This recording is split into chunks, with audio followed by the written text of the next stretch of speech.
Hi everyone, in this video we are going to discuss the solution chapter NCERT exercise questions. If your aim, your target is to score 100 out of 100 in your board exam, CBSE 12th board exam, and to crack various competitive like JEE NEET exam, then you must have to do all these questions each one by one. Okay, so let's start with question number 1 at 2.1.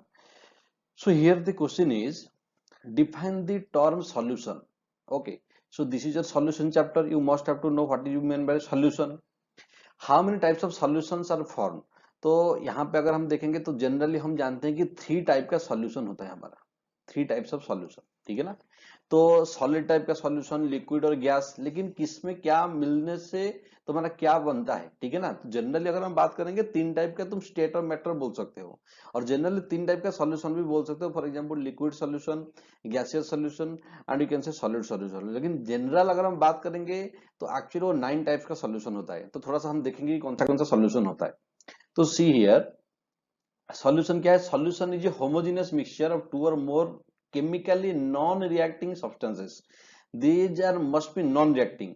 The types of solution, there are 9 types of solutions, and examples, details with examples. So first is your gaseous solution.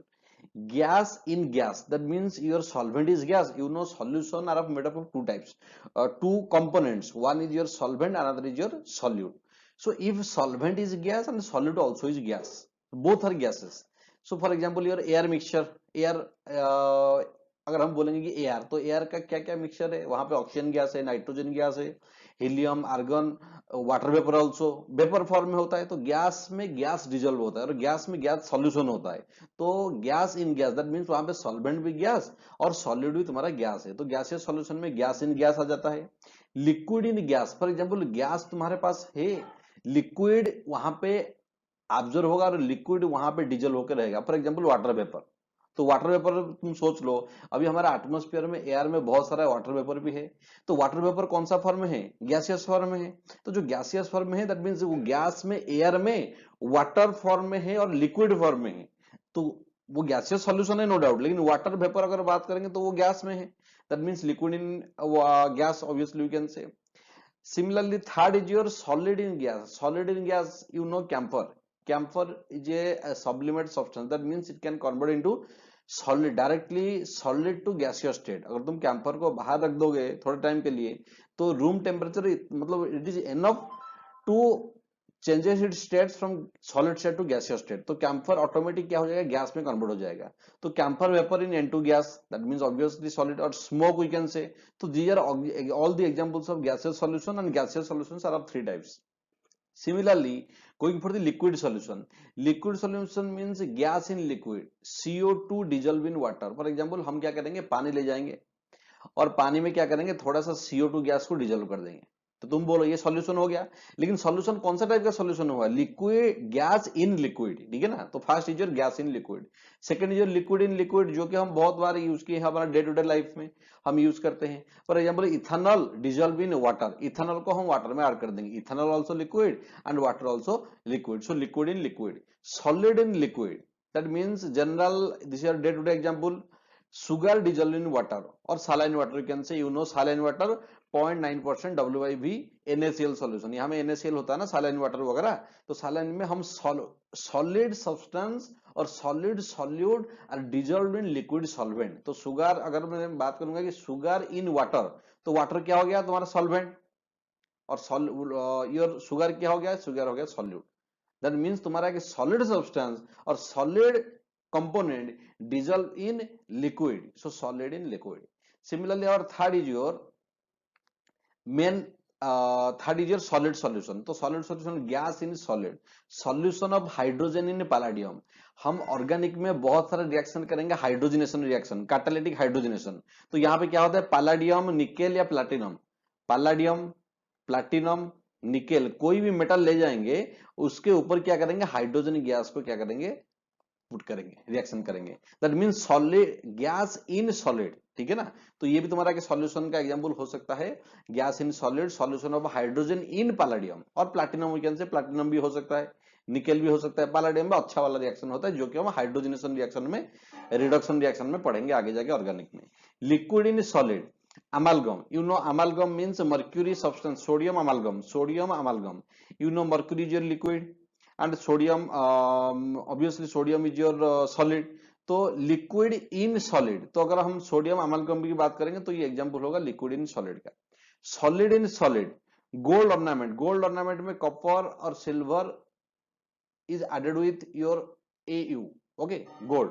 That means अगर हम copper और silver को add करेंगे gold में, तो ornament वगैरह जो बनाते हैं वो तो प्योर गोल्ड नहीं होता है, वहां पे थोड़ा सा कॉपर और सिल्वर भी ऐड होता है।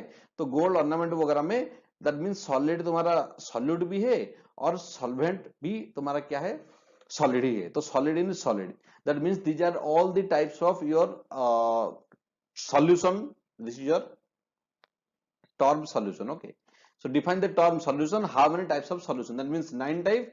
एंड ब्रीफली हम एग्जांपल डिस्कशन कर लिए कि गैसियस सॉल्यूशन का 3 डिफरेंट टाइप, लिक्विड सॉल्यूशन का 3 डिफरेंट टाइप और सॉल्यूशन का 3 डिफरेंट टाइप। तो टोटली हमारा होता है 9 types of solution and examples हम हर एक का एक एक थोड़ा सा एक दो एग्जांपल डिस्कशन कर लिए, तो इसको थोड़ा सा अच्छे से प्रैक्टिस कर लेंगे, okay.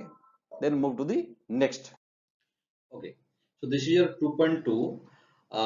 Question is, suppose a solid solution is formed between two substances. Obviously two substances, a solid solution is formed, one whose particles are very large and other whose particles are very small. That means आपका जो solid solution है वो दो component, दो substance के बीच में formation हो रहा है। For example ये A है और ये B है, तो ये A और B दो सब्सटेंस को लेके हम क्या कर रहे हैं कि सॉलिड सॉल्यूशन बना रहे हैं। सॉलिड सॉल्यूशन, तो पिछले जो स्लाइड में हम डिस्कशन किए थे कि सॉलिड सॉल्यूशन का भी 3 टाइप का होता है, उसमें गैस रहेगा, उसमें लिक्विड रहेगा, उसमें सॉलिड भी रहेगा, और एग्जांपल भी देख लेते हैं। तो यहाँ पे वो बोल रहा है कि हम एक सॉलिड सॉल्यूशन लेंगे और सॉलिड सॉल्यूशन में 2 सब्सटेंस वहां पे होगा।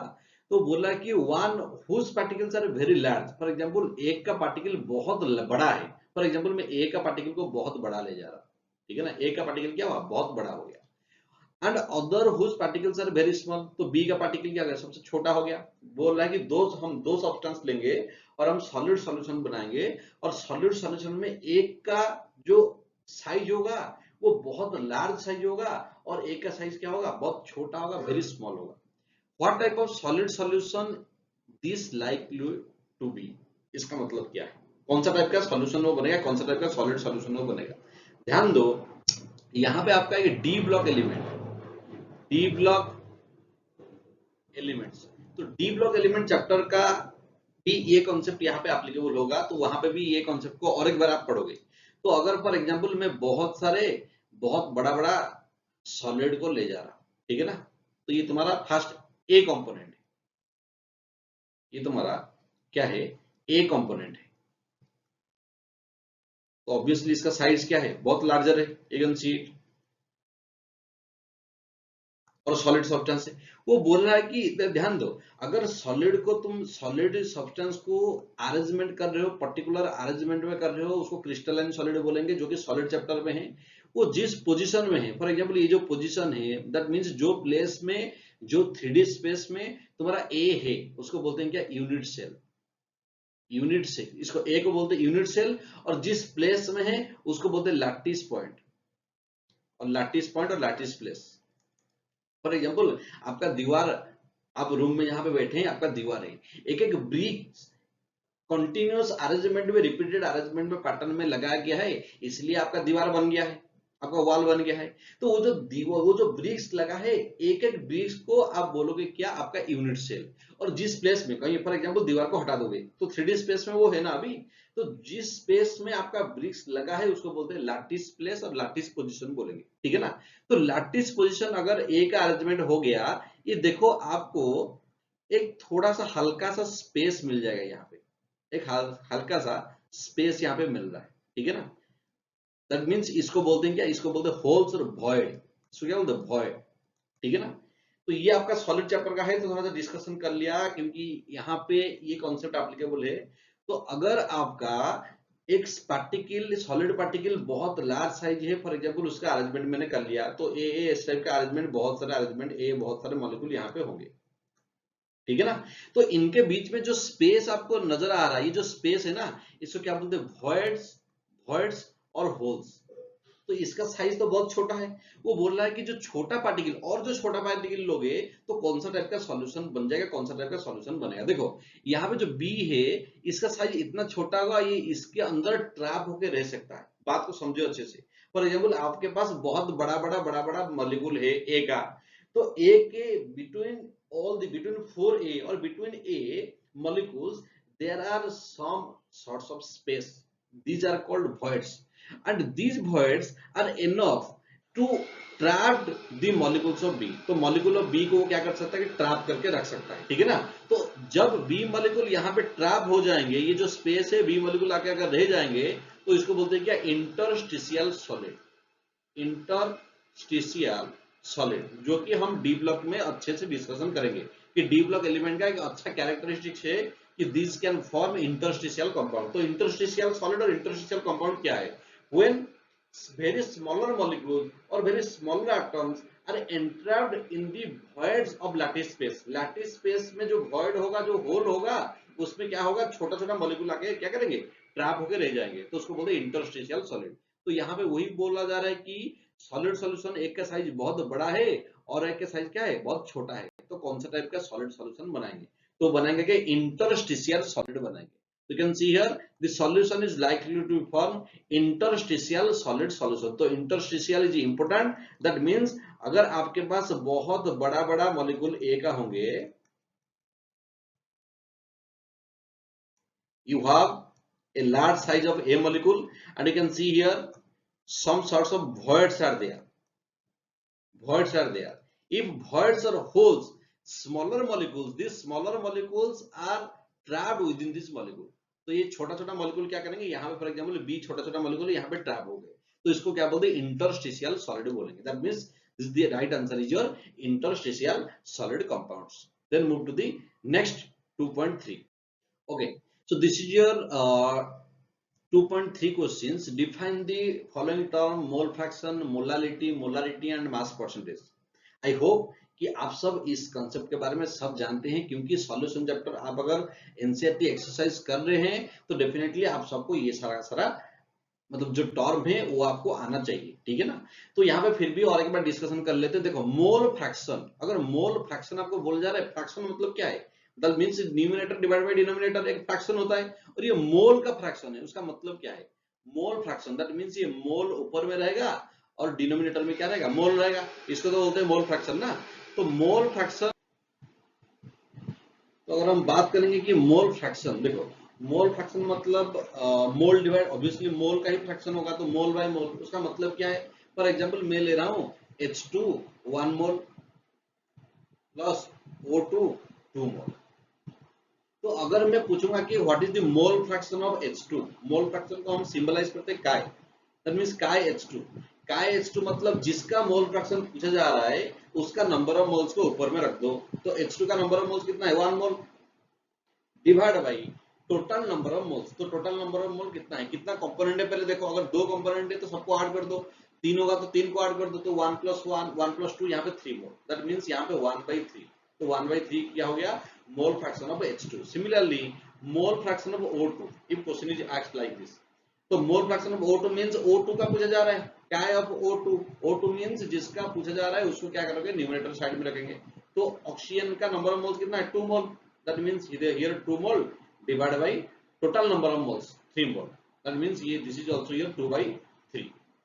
Okay, and very important, mole fraction is unitless.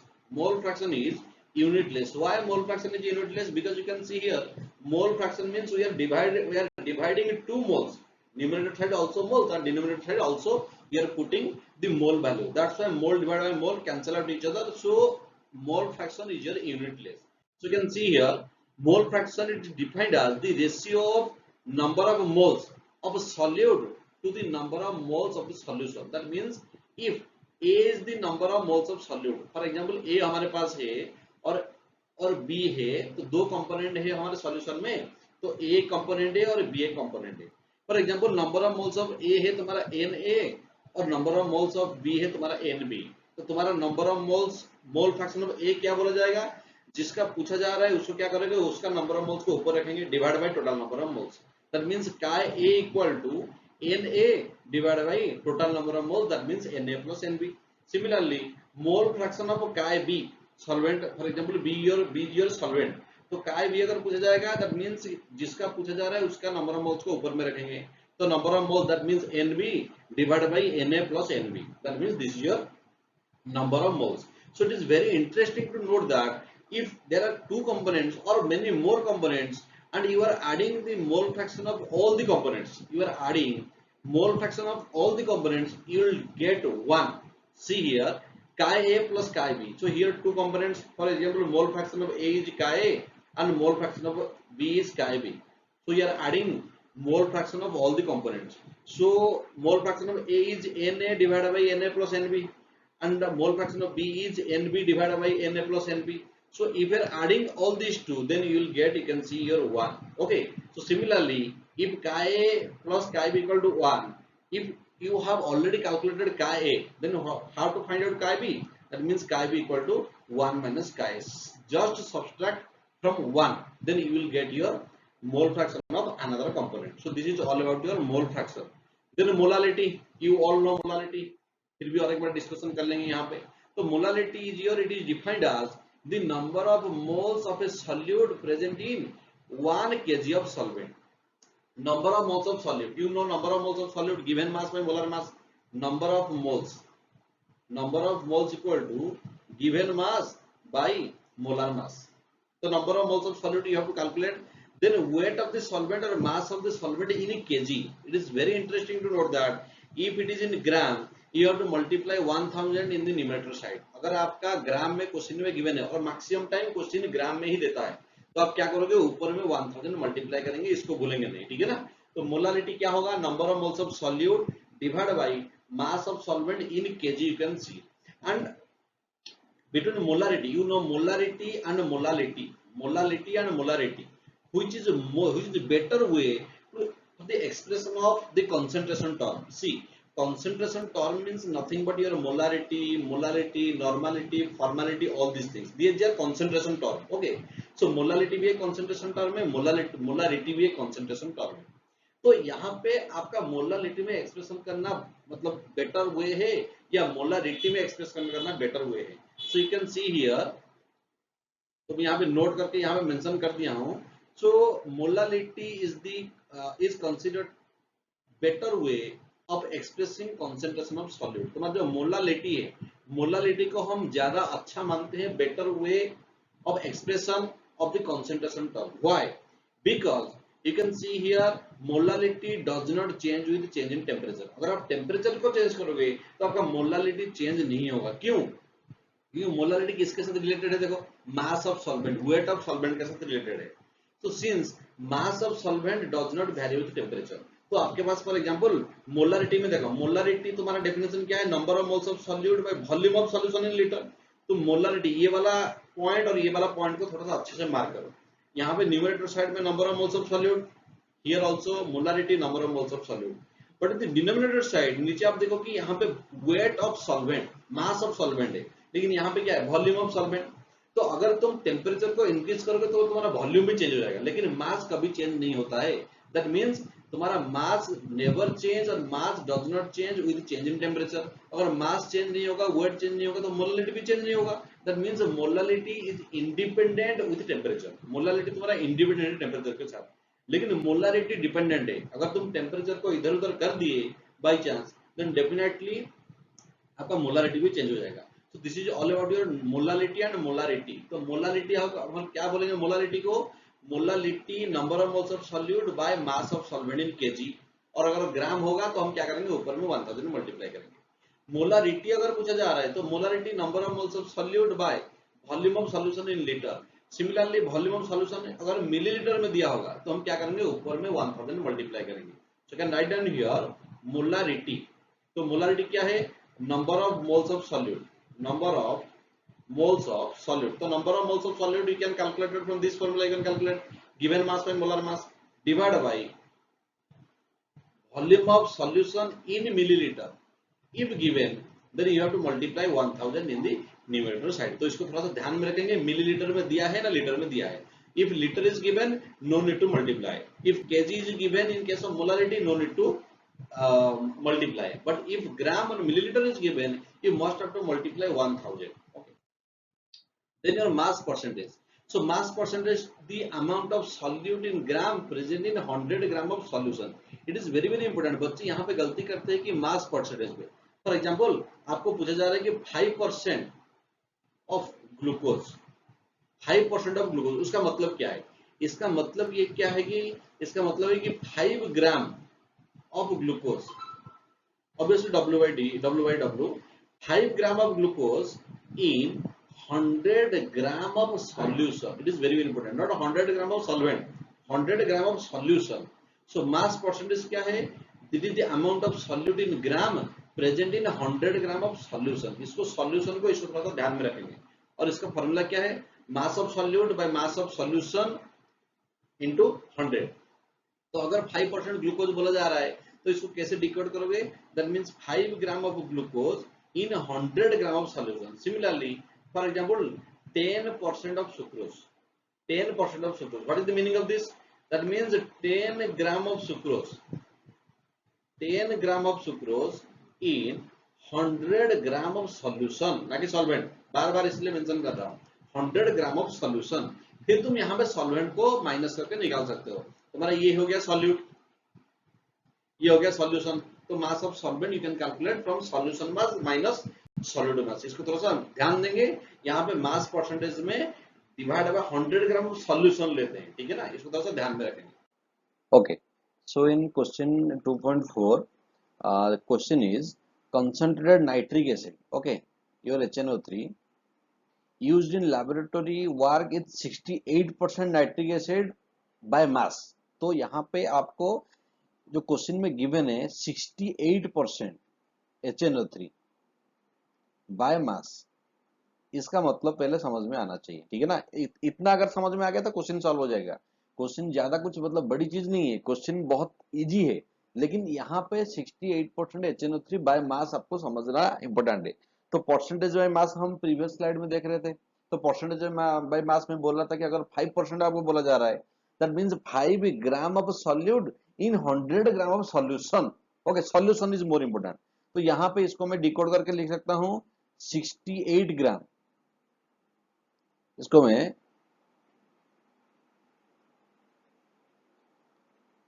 68 gram of HNO3 in 100 gram of solution, in 100 gram of solution, क्योंकि बाय मास दिया है.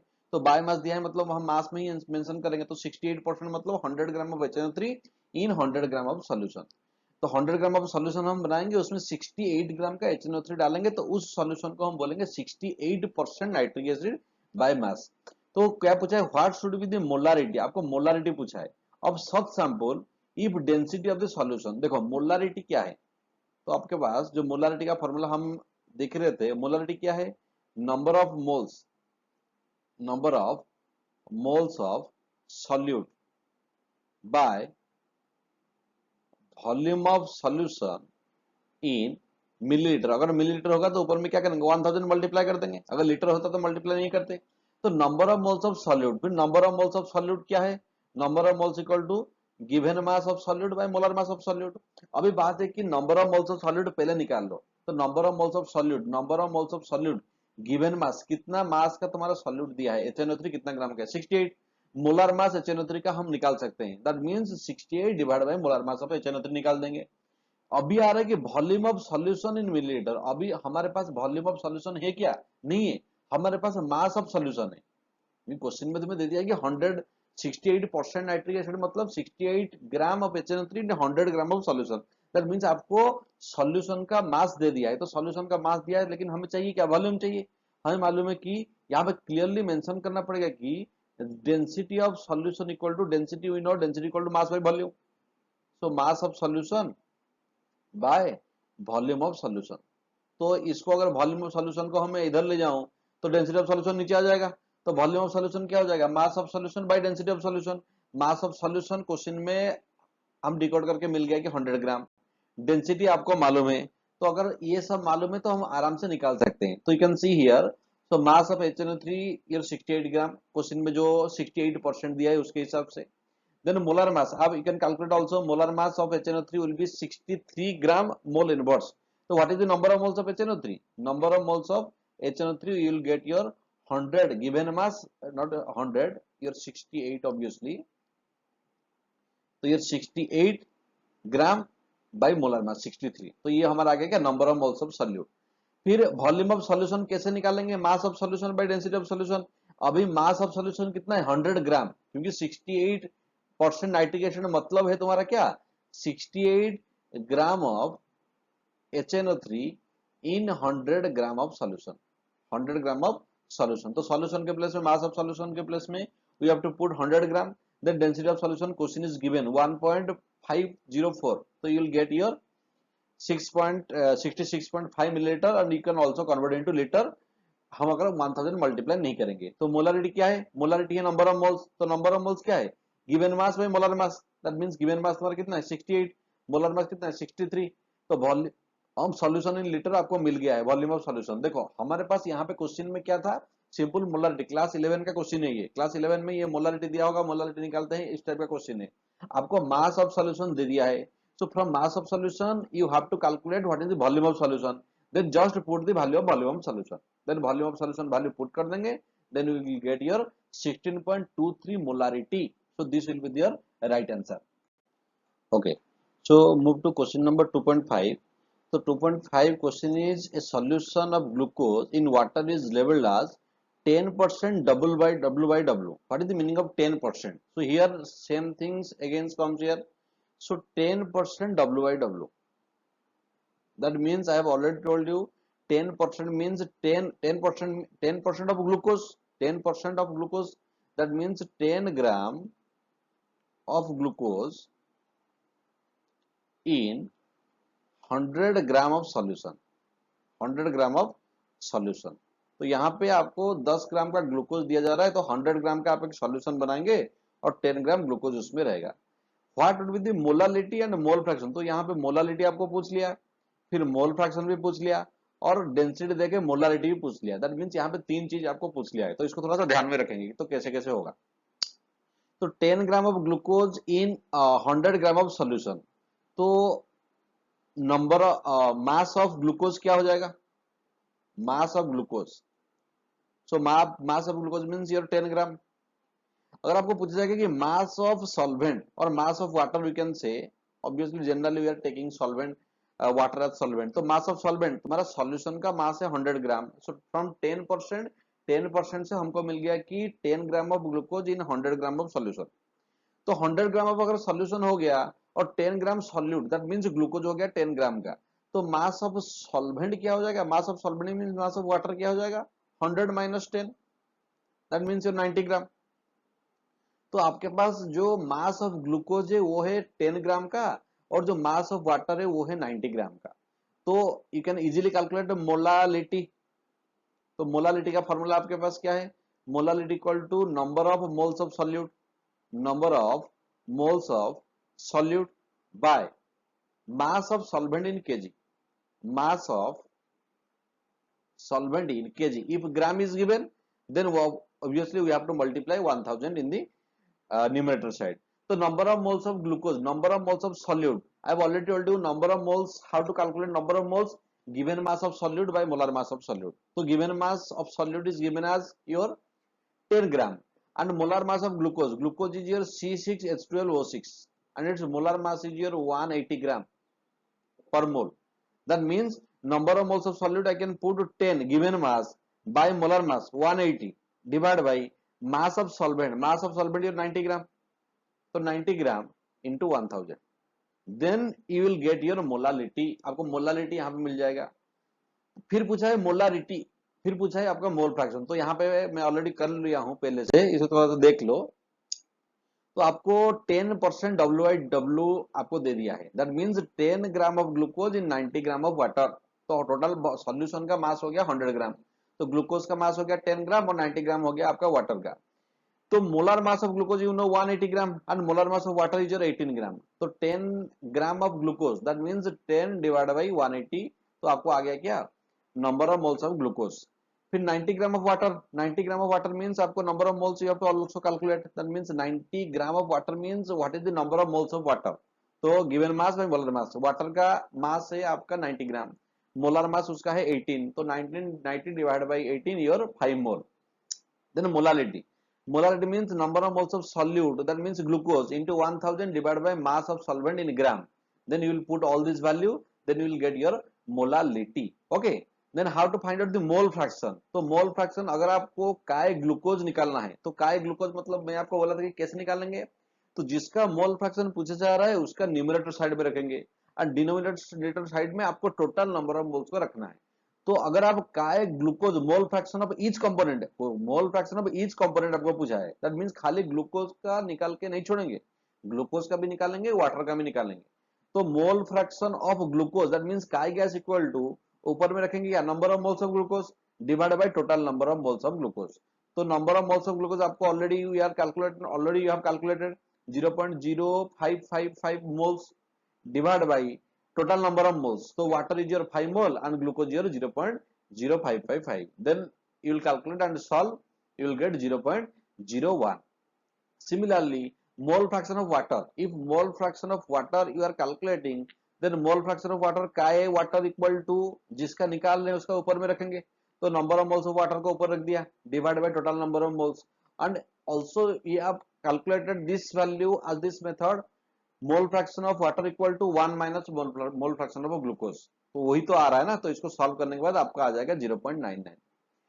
तो ये तो आ गया, मोल फ्रैक्शन खत्म हो गया, मोलारिटी खत्म हो गया। फिर पूछा है आपको मोलारिटी। मोलारिटी का फॉर्मूला क्या है? मोलारिटी है number of moles of solute by volume of solution. Volume of solution, देखो आपके पास 10 ग्राम का आपका पास क्या है सॉल्यूट, 90 ग्राम का क्या है वाटर, दैट मींस टोटल आपका कितना हो गया 100 ग्राम, जो हम निकालते सॉल्यूशन हो गया 100 ग्राम। तो हम मोलारिटी के लिए क्या निकालते हैं? Number of moles of solute, जो कि number of moles of solute already हम निकाल चुके हैं। Number of moles of solute कितना है 0.0555 moles, number of moles of solute हम निकाल दिए, divide by volume of solution. देखो वॉल्यूम ऑफ सॉल्यूशन हमें यहाँ पे क्या है मास दिया है, सॉल्यूशन का मास दिया है, we know density equal to mass by volume. तो वॉल्यूम तुम्हारा क्या हो जाएगा मास बाई डेंसिटी हो जाएगा ना। तो मास बाई डेंसिटी अगर हम कर दिए तो तुम्हारा 100 डिवाइड बाई 1.2, क्वेश्चन में गिवन है तुम्हारा 1.2, तो 100 ग्राम है तुम्हारा mass of solution, density 1.8, then you will calculate 83 point something 33। Then molarity of the solution कैसे आ जाएगा? Number of moles of solute by volume of solution in litre. तो इसको वैल्यू पुट कर देंगे, you will get your 0.67 molarity. तो यहाँ पे आपको मोलारिटी भी मिल गया, मोलारिटी भी मिल गया, मोल फ्रैक्शन भी मिल गया। देखो एक क्वेश्चन में 3 तरीका इसको कंफ्यूजन कर सकता है, लेकिन कंफ्यूजन नहीं होना है कि आपको किस टाइप का क्वेश्चन पूछा गया है। तो इंपॉर्टेंट है कि आपको 10% W/W को डिकोड करना है। तो 10% W/W of glucose means 10 gram of glucose in 100 gram of solution. फिर 10 gram of glucose in 100 gram of solution अगर दे दिया तो मोलारिटी आ गया। लेकिन मोल फ्रैक्शन कैसे निकालेंगे? तो मोल फ्रैक्शन के लिए हमें मास ऑफ सॉल्वेंट चाहिए। तो मास ऑफ सॉल्वेंट अगर निकाल देंगे तो कैसे? सॉल्यूशन का मास है 100 ग्राम, सॉल्यूट है 10 ग्राम, तो सॉल्वेंट हो गया 90 ग्राम। लेकिन 90 ग्राम से कुछ नहीं होता है, mole fraction means it is the ratio of a mole, that means you must have to calculate the number of moles. Then 10 gram of glucose means your number of moles, कितना mole है। 90 gram of water by dividing your molar mass you will get your 5 mole. Then after you will must calculate your mole fraction as usual the procedure is given। तो इसको थोड़ा सा अच्छे से देख लेंगे। Then move to your next question, your 2.6। Okay, so in this question number 2.6, so it is an important question। और इस क्वेश्चन में बच्चे बहुत ज्यादा मतलब डिफिकल्टी फेस करते हैं, उनको लगता है कि क्वेश्चन क्या दिया है समझ में नहीं आता है। तो पहले हम क्वेश्चन को अच्छे से पढ़ेंगे, क्वेश्चन याद क्या दिया है, और एक बार क्वेश्चन को समझ में आ गया तो फिर और कोई दिक्कत नहीं है। क्वेश्चन डिफिकल्ट नहीं है, ये जो क्वेश्चन है ये डिफिकल्ट नहीं है, लेकिन इस क्वेश्चन को सॉल्व करने के बाद आपके पास बहुत सारा कॉन्सेप्चुअल चीज आ जाएगा, आप कॉन्सेप्ट को जान जाएगा कि क्या है। और एक बार क्वेश्चन को समझ गए तो आपका आंसर भी हो जाएगा, कोई दिक्कत नहीं, ठीक है ना। तो क्वेश्चन दिया है कि how many millilitre of 0.1 molarity HCl, that means आपको volume of HCl, millilitre of HCl 0.1 m HCl आपको चाहिए होगा, तो वो आपको निकालना है। To react completely with 1 gram of mixture of Na2CO3 and NaCO3। Question क्या बोल रहा है पहले अच्छे से मुझको डिकोड करके लिख देता हूं। तो क्वेश्चन दिया है कि आपके पास 1 ग्राम मिक्सचर है, यू हैव 1 ग्राम मिक्सचर। तो 1 ग्राम मिक्सचर के अंदर क्या है आपका, 1 ग्राम मिक्सचर में आपको सोडियम कार्बोनेट है NO2CO3 है और क्या है NH CO3 है। तो क्वेश्चन आपको दे दिया है ना, यही तो दिया है ना, with 1 gram mixture of Na2CO3 and NH CO3, that means आपके पास 1 ग्राम का मिक्सचर है, उसमें क्या क्या है Na2CO3 और NH CO3 है। तो अगर 1 ग्राम का दोनों हमारा पास उसी मिक्सचर में फॉर एग्जांपल Na2CO3 भी है, NH CO3 सोडियम कार्बोनेट भी है, सोडियम बाइकार्बोनेट भी है और दोनों का मास है 1 ग्राम।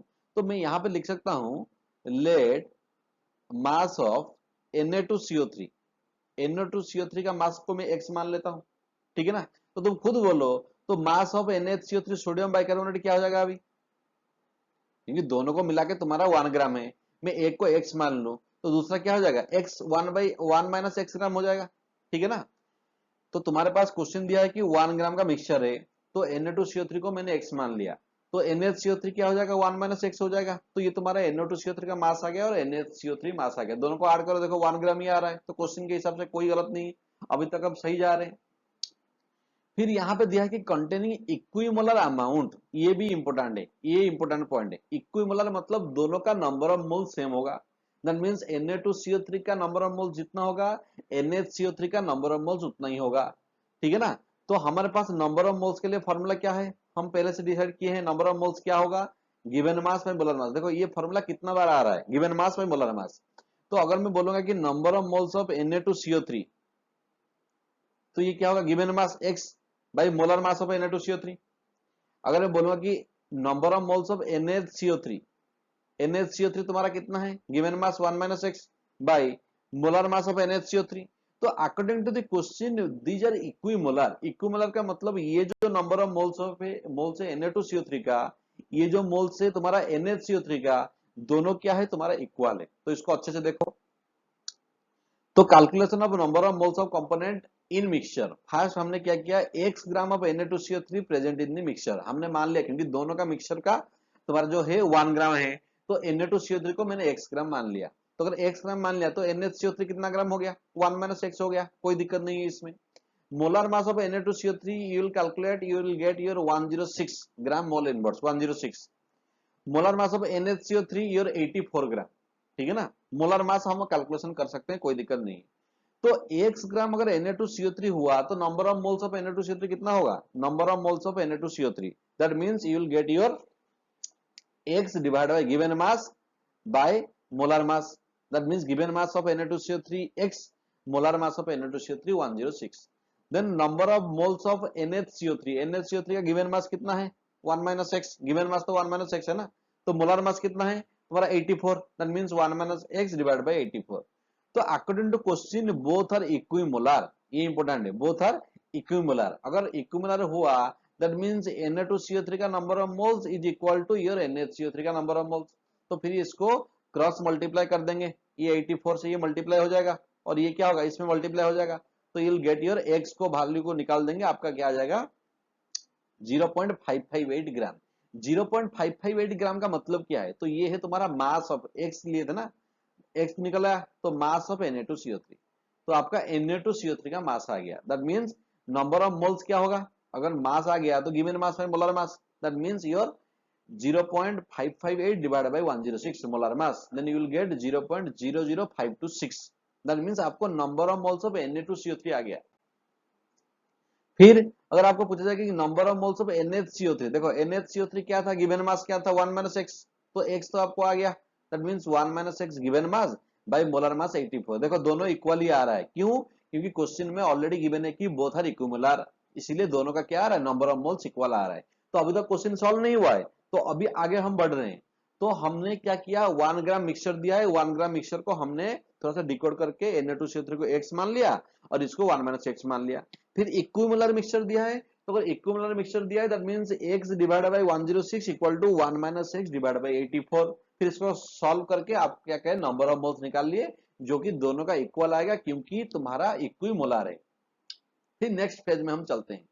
आपको अगर देखो यहाँ पे क्या एक्चुअली क्या हो रहा है, आपके पास Na2CO3 ये एक बेस है, आपके पास NH CO3 है ये भी एक बेस है, तो ये 1 ग्राम का है। आप क्या कर रहे हो, HCl 1 मोलारिटी का, 0.1 मोलारिटी का आप क्या कर रहे हो, HCl को रिएक्ट कर रहे हो। तो ये तुम्हारा क्या एसिड है, ये तुम्हारा क्या है बेस है।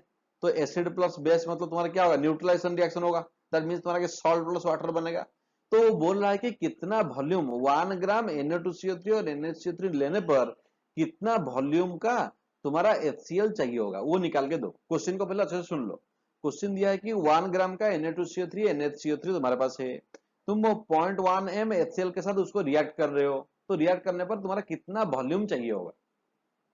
तो उसके लिए हम क्या करते हैं, पहले थोड़ा सा रिएक्शन लिख देते हैं। देखो Na2CO3 प्लस HCl 2HCl, देखो यहाँ पे आपका 2Na प्लस है, इसलिए मैं 2H प्लस 2HCl ऐड कर रहा हूं, तो will get your 2NaCl plus water plus CO2।